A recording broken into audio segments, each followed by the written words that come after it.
DCB മീഡിയയുടെ പുതിയൊരു വീഡിയോയിലേക്ക് സ്വാഗതം. പാസ്പോർട്ട് ഉപയോഗിക്കുന്ന ആളുകളെല്ലാവരും അറിഞ്ഞിരിക്കേണ്ട പ്രധാനപ്പെട്ട ചില മാറ്റങ്ങൾ പാസ്പോർട്ട് നിയമത്തിൽ വന്നിട്ടുണ്ട്. ആരൊക്കെയാണിത് ബാധിക്കുക? ആവശ്യമായ രേഖകൾ, പുതിയ പാസ്പോർട്ടിന്റെ സവിശേഷതകൾ എന്തൊക്കെ? പാസ്പോർട്ടിൽ ചില കാര്യങ്ങൾ ചെയ്താൽ അറസ്റ്റ് ഉൾപ്പെടെയുള്ള നടപടികൾ നേരിടേണ്ടി വന്നേക്കാം. ഇതുൾപ്പെടെയുള്ള വിശദ വിവരങ്ങളാണ് ഇന്നത്തെ വീഡിയോയിലൂടെ ഷെയർ ചെയ്യുന്നത്. ചാനൽ ആദ്യമായി കാണുന്നവർ സബ്സ്ക്രൈബ് ചെയ്യുക. വീഡിയോ ഇഷ്ടമായാൽ ലൈക്ക് ചെയ്യുക. ഫേസ്ബുക്കിൽ കാണുന്നവർ പേജ് ഫോളോ കൂടി ചെയ്യുക.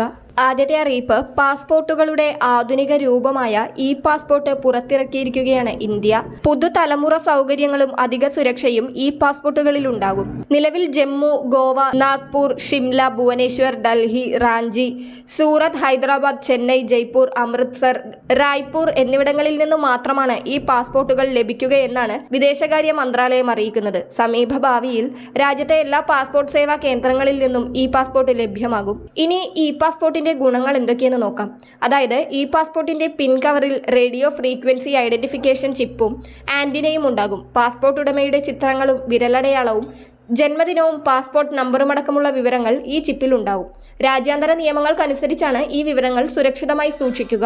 അതുകൊണ്ട് തന്നെ ഇത്തരം വിവരങ്ങൾ ചോർന്നു പോകുവാനുള്ള സാധ്യത കുറവാണ്. മാത്രമല്ല, ഇമിഗ്രേഷൻ നടപടികൾ വേഗത്തിലാക്കുമെന്നതാണ് ഇ പാസ്പോർട്ടിന്റെ മറ്റൊരു ഗുണം. ഇ പാസ്പോർട്ടുകളിലെ വിവരങ്ങൾ ശേഖരിക്കാൻ സാധിക്കുന്ന ഇ ഗേറ്റുകൾ വഴി എളുപ്പത്തിൽ യാത്രികർക്ക് പോവാനാകും. ഇനി ഇതിനെങ്ങനെ അപേക്ഷിക്കുമെന്ന് നോക്കാം. അതായത് സാധാരണ പാസ്പോർട്ടിന് അപേക്ഷിക്കുന്നത് പോലെ തന്നെയാണ് ഇ പാസ്പോർട്ടിനായും അപേക്ഷ നൽകേണ്ടത്. പാസ്പോർട്ട് സേവാ കേന്ദ്രങ്ങൾ വഴിയാണ് പൗരന്മാർക്ക് ഇ പാസ്പോർട്ട് അപേക്ഷ നൽകുവാനാകുക. അടുത്തുള്ള പാസ്പോർട്ട് സേവാ കേന്ദ്രത്തെയോ പോസ്റ്റ് ഓഫീസ് പാസ്പോർട്ട് സേവാ കേന്ദ്രത്തെയോ ബന്ധപ്പെട്ട് ബയോമെട്രിക് വിവരങ്ങൾ കൈമാറിയാൽ പാസ്പോർട്ടിനായുള്ള നടപടിക്രമങ്ങൾ ആരംഭിക്കും. പാസ്പോർട്ട് പുതുക്കാൻ വേണ്ട രേഖകൾ എന്തൊക്കെയെന്ന് നോക്കാം. നിങ്ങളുടെ പഴയ പാസ്പോർട്ടിന്റെ ആദ്യത്തെയും അവസാനത്തെയും 2 പേജുകളുടെ പകർപ്പ്, ECR, നോൺ ECR പേജുകളുടെ സ്വയം സാക്ഷ്യപ്പെടുത്തിയ പകർപ്പുകൾ, അഡ്രസ് പ്രൂഫ്, കാലാവധി കാണിക്കുന്ന പാസ്പോർട്ട് പേജിന്റെ പകർപ്പ് എന്നിവയാണ്. ഇതിന്റെ ഒഫീഷ്യൽ വെബ്സൈറ്റ് passportindia.gov.in എന്നതാണ്. പാസ്പോർട്ടുമായി ബന്ധപ്പെട്ട് വന്നിരിക്കുന്ന മറ്റൊരു മാറ്റം, ഇന്ത്യൻ പാസ്പോർട്ടുകളിൽ ഇനി ഉപയോക്താക്കളുടെ സ്വകാര്യ വിവരങ്ങൾ വെളിപ്പെടുത്തുന്ന ചില വിവരങ്ങൾ ഉണ്ടാകില്ല എന്നതാണ്. ഇപ്പോൾ പുതുതായി നൽകുന്ന പാസ്പോർട്ടിൽ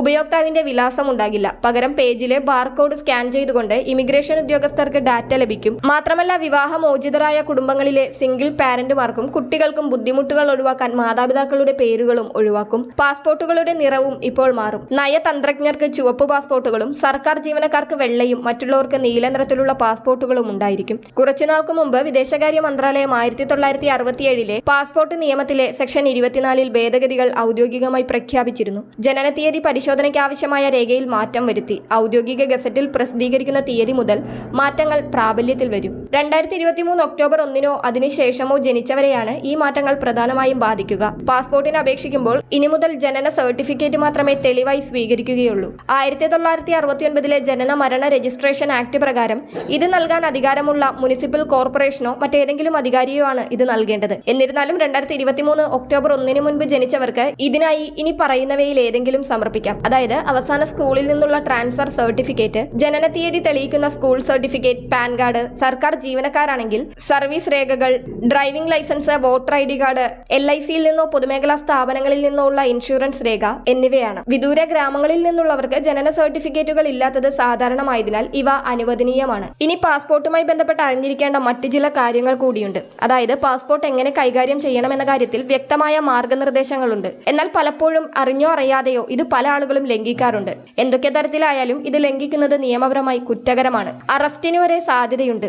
യാത്രാ ചരിത്രം മറച്ചുവെക്കൽ, പാസ്പോർട്ടിൽ കൃത്രിമം കാണിക്കുക, പാസ്പോർട്ടിലെ പേജുകൾ കീറിക്കളയുക എന്നിവയൊക്കെ കുറ്റകരമായിട്ടുള്ള പ്രവർത്തികളാണ്. ഇങ്ങനെ ചെയ്യുകയാണെങ്കിൽ ഇന്ത്യൻ ശിക്ഷാ നിയമം 420, 465 എന്നീ വകുപ്പുകൾ പ്രകാരം ജയിൽ ശിക്ഷയോ പിഴയോ അല്ലെങ്കിൽ രണ്ടും കൂടിയോ ലഭിച്ചേക്കാം. വഞ്ചന, വ്യാജരേഖ ഉണ്ടാക്കൽ എന്നീ വകുപ്പുകൾ പ്രകാരമാണ് കേസ് രേഖപ്പെടുത്തുക. Passport act 1967 section 12 പ്രകാരവും കേസെടുക്കും. മനഃപൂർവ്വമല്ലാതെ പാസ്പോർട്ടുകൾ കേടുപാടുകൾ സംഭവിച്ചാൽ അത് പരിഹരിക്കാനുള്ള മാർഗങ്ങളുണ്ട്. വിലാസവും പാസ്പോർട്ട് നമ്പറും ഫോട്ടോയും നഷ്ടമാകാത്ത രീതിയിലാണ് കേടുപാടുകൾ സംഭവിച്ചിട്ടുള്ളതെങ്കിൽ തൽക്കാൽ പദ്ധതി പ്രകാരം പാസ്പോർട്ട് പുതുക്കി കിട്ടാൻ അപേക്ഷ സമർപ്പിക്കാം. 1 മുതൽ 3 പ്രവൃത്തി ദിവസത്തിനുള്ളിൽ ഇതിന്റെ സേവനം ലഭിക്കും. 36 പേജുള്ള പാസ്പോർട്ട് ഇപ്രകാരം ലഭിക്കാൻ 3500 രൂപയും 60 പേജിനാണെങ്കിൽ 4000 രൂപയും നൽകേണ്ടി വരും. അതേസമയം വിലാസത്തിനോ പാസ്പോർട്ട് നമ്പറിനോ ഫോട്ടോയ്ക്കോ കേടുപാടുകൾ സംഭവിക്കുകയാണെങ്കിൽ ഈ തൽക്കാൽ സേവനം ലഭ്യമാവുകയില്ല. വളരെ പ്രധാനപ്പെട്ട ഇൻഫർമേഷൻ മറ്റുള്ളവർക്ക് കൂടി ഷെയർ ചെയ്യുക.